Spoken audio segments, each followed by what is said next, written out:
are fresh-faced today. We don't put makeup on before noon usually, so I wasn't gonna fake it for YouTube. So this is me in my element in my bedroom where I spend a lot of time in the morning. So thought it made sense to film in here. These are the 10 tips, 10 ways that you can become a better morning person, or just become a morning person at all. I am definitely someone that is blessed to already enjoy the mornings. I have for a really long time. I do think that my energy levels maybe just naturally are higher in the morning than other people, but I do think there's a lot of things that I have learned that work for me to help me be positive in the morning, to help me just start my day in the best mindset possible. And so I'm gonna go through that with you. And so I do wanna mention that this is by no means like a checklist that I'm gonna provide to you for things that you need to do every day to have a good morning. It's not a routine that I'm gonna lay out for you that you need to follow every day to be a morning person. Like, we're all different. We should not hold ourselves to a routine or a checklist or whatever to, you know, make sure that we do it every day. I just think that is so unsustainable. That's so overwhelming, especially if you're not a morning person at all. Like, don't hold yourself to other people's routines. Really just find ways to change your mindset to become a morning person. And that's what I'm gonna get into. I tend to blab on these intros and you're like, what are you talking about? So to get right into it, I might like pulling these pillows over. It's not as comfortable as you would think to sit at the edge of the bed. Who would have thought? So first up is actually something that you can do at nighttime, and it is just to understand what your next day looks like. Whether you work a job that you have a calendar and meetings, whether you work independently, whether it's a Friday night and you want to know what you need to get done personally on Saturday, whatever it is, you know, take a look at your calendar for the next day or create a checklist for the next day. I think a lot of people, when I see morning routine videos, they say like, create a checklist in the morning of what you want to do that day. And I would argue, like, in order to wake up and feel energized and excited about the day, you already know what's ahead of you. Make that list the night before. Check your calendar, understand your day the night before, so that your mornings are less stressful and you can just enjoy the day rather than planning for it. So that works for me, and it has for a while, so I recommend trying that out. Next is actually something that you do at nighttime also, and it is to put your phone on the other side of the room at nighttime.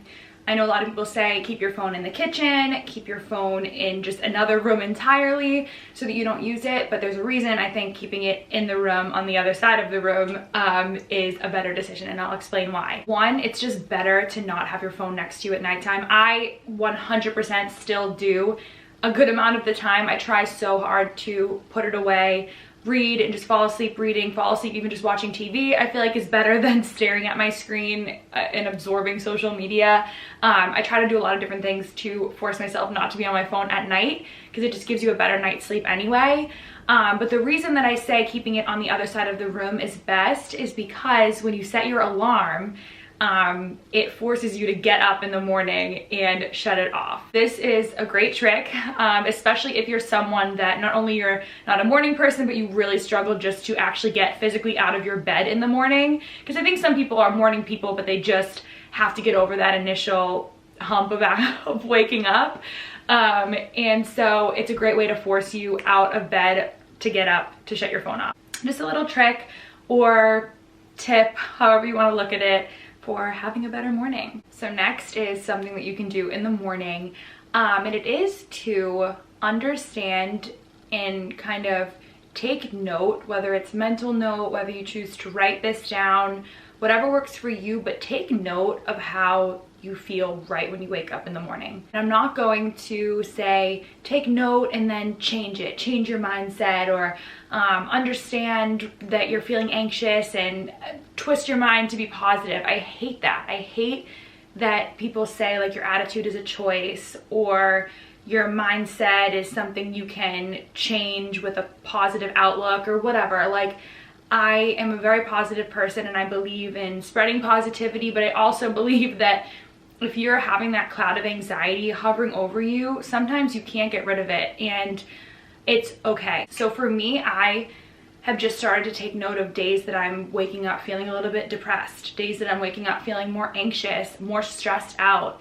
What can I do to understand why that is and what can I do to help myself. I don't know, that just worked for me. And I know some people have, you know, journals on the side of their bed where they write whatever it is that's gonna help them start their day strong, end their day at nighttime journaling. I just think that there is such power in understanding. And when you understand your emotions, your thoughts, the first place your mind goes in the morning, when you understand that, you can start to take control of it. Just become at peace with your thoughts in the morning, and I think it will help. So next is to set intentions for your day. And I know that that is probably a well-known idea for a morning. My tip personally is to set tangible intentions for the day, not just, you know, be kind, be grateful. Those are great, and like I try to live by those. But when you write something down, I think it should be tangible, something that you can look at the end of the day and say, yes, I did that. I did go for a walk. I did get outside for 20 minutes today. I did call my grandmother. Telling myself 3 positive affirmations, which I really believe in that. I have days where I literally look at myself in the mirror and I tell myself 3 positive things when I'm feeling really down, and that's not, I'm sure not something that everyone will be comfortable doing, but I hope that you all can look in the mirror and say 3 positive things about yourself. So yeah, I think just having positive intentions for the day is something that I try to hold myself accountable to do. I think it's just important to have that time to appreciate you every day, because days go by fast and life can move quickly, and I think that we might all think that we set a lot of time aside for ourselves, but we really don't. And just take that time in the morning to set intentions and remind yourself of how great you are. So next is to make your bed, and there's a whole book on this. I have not read it, but I can understand why there would be, and I really believe that making your bed is so important. It's so funny. I grew up in a house where my mom always encourage us to make our bed because it made her feel so good. You know that you have a place to come home to at the end of the day, to lay your head after a hard day, a good day, whatever it is. For me, it's just an accomplishment in the morning. Like, I love making my bed. I did a chore. I got something done. I treated myself because now I can come home to a cozy bed to nurture me at the end of the day. It just is a feel good. It's a feel good thing. And so make your bed. And then next up is similar, and it is vacuuming your room. So I was listening to a podcast, and the girl was talking about how she was speaking with her therapist and talking about how she was feeling a lot more anxiety than usual. And her therapist said, if you need to kind of escape your thoughts and do something that will feel rewarding and will give you peace of mind, vacuum your room. 1, again, because it's a distraction, and 2, when you're done, you have a tidier space that is super important to your mental health. Your bedroom is so important. It's where you sleep, you wake up, you go to bed. Vacuum your room. It seems simple, but sometimes the simplest things can make a difference. So in the morning, obviously not every morning, you don't need to vacuum your room, but something to keep in mind to add to your routine after you make your bed, or maybe a few hours later before lunch. Just vacuum your room and tidy it up. Next up is to get active and not tell yourself you're going to do it later. I think it's so easy to have a plan to get active in the morning and then sleep in or not do it. Have like scheduled days where you're meeting up with a friend to go for a walk for 30 minutes, where you're taking a workout class and you're meeting someone that is going to be really bummed out if you don't make it. Or obviously it's, you know, the pandemic. Set FaceTime dates with people that, you know, you tell each other that you're going to go for a 30-minute walk and we'll talk and catch up for 30 minutes. It's a great way to catch up with people you haven't talked to and hold you accountable to get outside in the morning. You're always going to feel better after you get active. You're never going to regret it. So the hardest part sometimes is just doing it. So just do it. All right, next up is to be a morning shower person. I've always been a morning shower person, but I know a lot of people are nighttime shower people. They like to clean up after a long day and all of that, which I understand, but I think if you can take a shower in the morning, it really just starts your day strong. It lets you feel fresh. You can do your skincare routine after. You are just much more awake than if you showered the night before and you just wake up, put your clothes on. Again, kind of a bonus with this tip is to do facial rolling with a rose quartz roller or a jade roller, whatever works for you. I've done other videos on this. I keep my jade roller and my rose quartz roller in the freezer. In the morning, I roll my face and it just drains your lymphatic system, and it really energizes me, wakes me up. Again, I've talked about this in other videos in greater detail, but after you shower, you can do that. In the summer, I always try to take a cold shower in the morning because that really wakes me up and gets my day going great. Just feeling fresh, feeling new.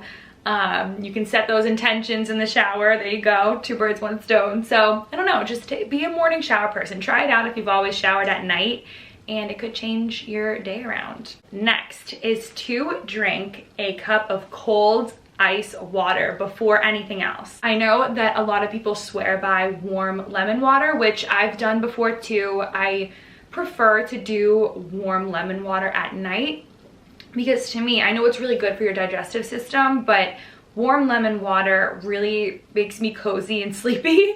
So I don't like to start my day with that. I love an ice cold water in the morning. It shakes up your nervous system. Your body has to go into like work mode, and it just wakes me up and energizes me just as much as a cup of coffee half the time. So that's why I do that first. It does still, you can throw lemon in it because it does still kick off your digestive system. And if you want your warm lemon water throughout the day, you can have it later. But for me, really an ice cold cup of water in the morning, first thing when I get up, is such a good start to my day. Next is to take care of plants.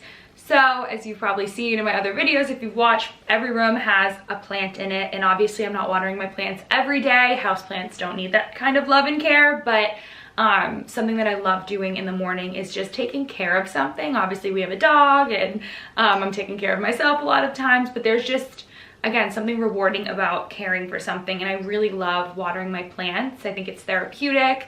And especially if you live, like for a long time, we lived in an apartment where we didn't have any outdoor area. So if that's the case for you, get indoor plants and take care of them, water them, nurture them. Do it in the morning. It just feels really good, and just something that is part of my morning routine a few days a week, and I really like it.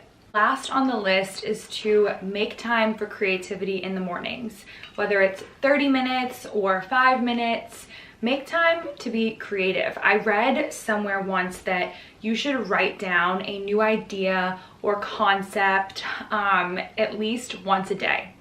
And so for me, I try to take time in the morning. I work a 9-to-5 job. A lot of times I will just block off 15 minutes on my calendar, 30 minutes on my calendar, dedicate it to YouTube editing, writing down new ideas for my YouTube channel, reading a book, reading a new article, doing something to take time to have a creative outlet in the morning.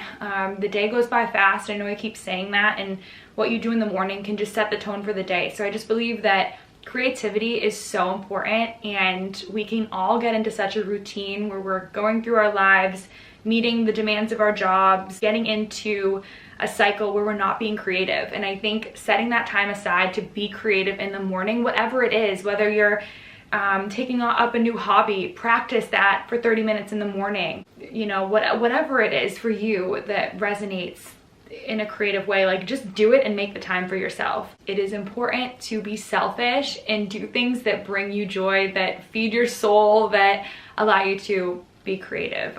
Creativity is arguably one of the most important parts of who we are as people, because we're all so different, and the best part of creativity is the differences that we can bring to the world. And again, these tips are not meant to be a list. They're not meant to be a guideline or a framework for you to follow. It's just, if one of these resonates with you, try adding it to your morning routine and let me know if it helped you, if it made you feel better in the morning. Life can be hard sometimes, and we need to be easy on ourselves and do what makes us happy, as long as we're putting good out there to other people. So that is the end of the video. That's the end of my tips for today. But thank you so much for watching again.